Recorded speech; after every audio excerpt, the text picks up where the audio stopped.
from St Mary's Stadium. We're live on BBC Radio Solent.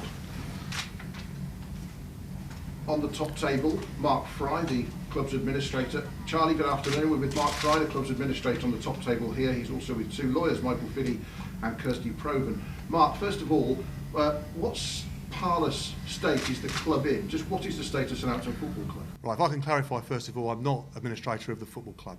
I'm administrator of the holding company, and I've been appointed jointly with one of my partners, David Hudson. And on the top table, we've got Michael Fiddy, who's at DLA, a law firm, and on my left-hand side is Kirsty Proven, who's a director in my firm, just so we're straight on who actually is here. I've been appointed over the holding company. One of the holding company's principal investments is the shares in the football club. The directors have been attempting to sell the football club or seek some investment for some considerable period now, which they've been unsuccessful in doing. As part of their own advice and strategy, they decided that the best cause was for the holding company to be placed into administration, hence our appointment, and for somebody fresh, without all of the history, to have the opportunity to seek a buyer for the football club. So what is the link between the insolvency of the PLC and the football club? What is the effect on the football club of the insolvency? Right. Well, the link is that the holding company wholly owns the football club. So the football club is an asset of the holding company. As far as the effect on the football club itself, there is no impact whatsoever. The football club, however, and the finances are all interlinked, and therefore the future of the football club is clearly in serious jeopardy. Because that's just, excuse me, that's the confusion for the layman, is how to distinguish between the two. And although one is apparently separate from the other, they are surely intrinsically, their success is linked. Their success is linked, but it's very, very important, and for reasons I'm sure you're all aware of, that there is a correct distinction between the holding company and the football club. I presume as administrators, you wouldn't have taken the administration on if you weren't fairly confident of getting a buyer or investment into the situation. So how far down that road are you? No, this is a very early stage in the appointment, as I'm sure you're aware. We've not been involved with Southampton Football Club for very long at all. There have been expressions of interest in the past, and there clearly have been some expressions of interest since our involvement has been known. How serious they are is far too early for me to comment upon. We will be following them up very, very vigorously, and we were trying to achieve a sale of this club before the end of the football season. How much should fans be worried about the future of their football club? I think the fans should be exceptionally concerned about the future of their football club. The fans themselves have a very, very important role to play. We are running a campaign which is being pioneered by the Echo locally to actually get as many fans to come to the balance of the home games as possible. The more we fill this stadium, the more that means that the football club will actually last until the end of the season, and the more we have an opportunity to find a buyer. And equally as importantly, it sends a message to any prospective buyer that actually Southampton does have a solid fan base, which is greater than the current gate numbers may demonstrate. Is there then major doubt that they will either not see this season out if investors don't come in, or they won't start next season? There is clearly doubt, and investment is required.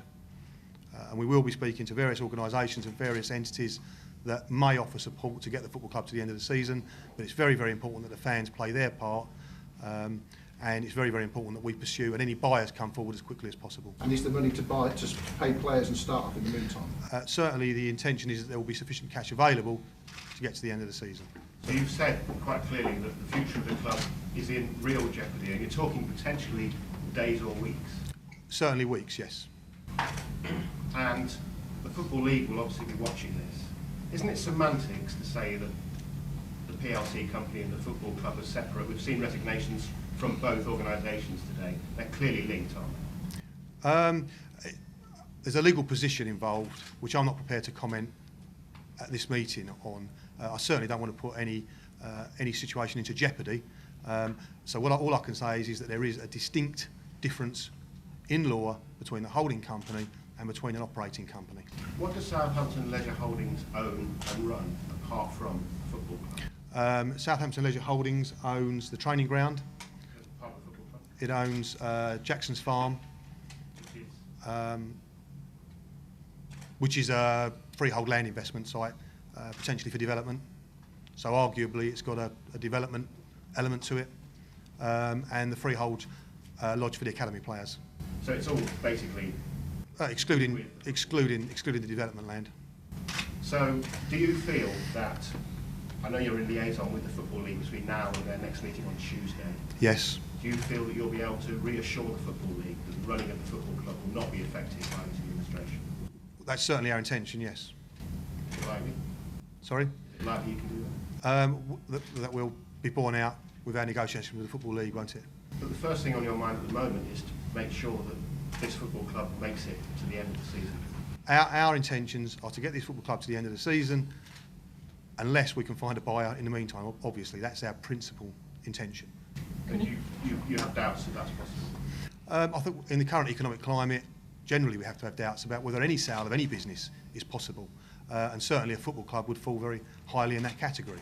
But there is potential for a very good opportunity here. You guys, I'm sure, all are very, very aware of the facilities of Southampton Football Club, and it might make a good investment opportunity. Can Rupert Lowe, we've seen driving off from the club today, having resigned as chairman of the PLC and a director of the football club, there's the link again, can he, in a week's time, 2 weeks' time, come back in a different guise and buy the club? Certainly Rupert Lowe, if he was inclined to do so, could bid to buy the club, definitely. He's not expressed that that's intention whatsoever, but he could do so, yes. Mark, can you just tell us a bit about your background? Have you done football club administrations before? My firm have been involved in a number of football club administrations before, yes. We know obviously from Bournemouth where Gerald Krasner was involved in a ultimately successful negotiation. Are you confident, I mean you kind of said it, but how confident are you that you can conclude a deal here? Well, I think at the moment we have to take into account we're in a very different stage of the economic cycle, and that will have a terrific impact on where we're at. So we are hopeful that we can get a sale away, but I can't be confident. What would you say to people who are interested in buying the club, Mark? We'll come forward very, very quickly. How much will they need to put into the club to make it work again? So, well, that's something we'll need to discuss with them, and it depends on of action taken by a number of other interested parties. As you'll know, there's the stadium has got finance against it, and there may be restructuring opportunities there. So there's a number of imponderables that we can't answer at the moment, but we can discuss with any potential buyers. Can you explain how deep the debt is? We think 24 million on the stadium, 4 million on an overdraft. Does it go much further than that? I would say the debt is slightly north of 30 million. And so the stadium is the bulk of that. I guess in order to, with Football League rules, you've got to try and do a CVA, have you, in this situation? Not necessarily. Not necessarily. No, because the football club isn't in any process. So the football club could either be sold in its entirety as it stands at the moment, or it could go into some informal restructuring process. There are some quite good young players at the club. Are they all up for sale now?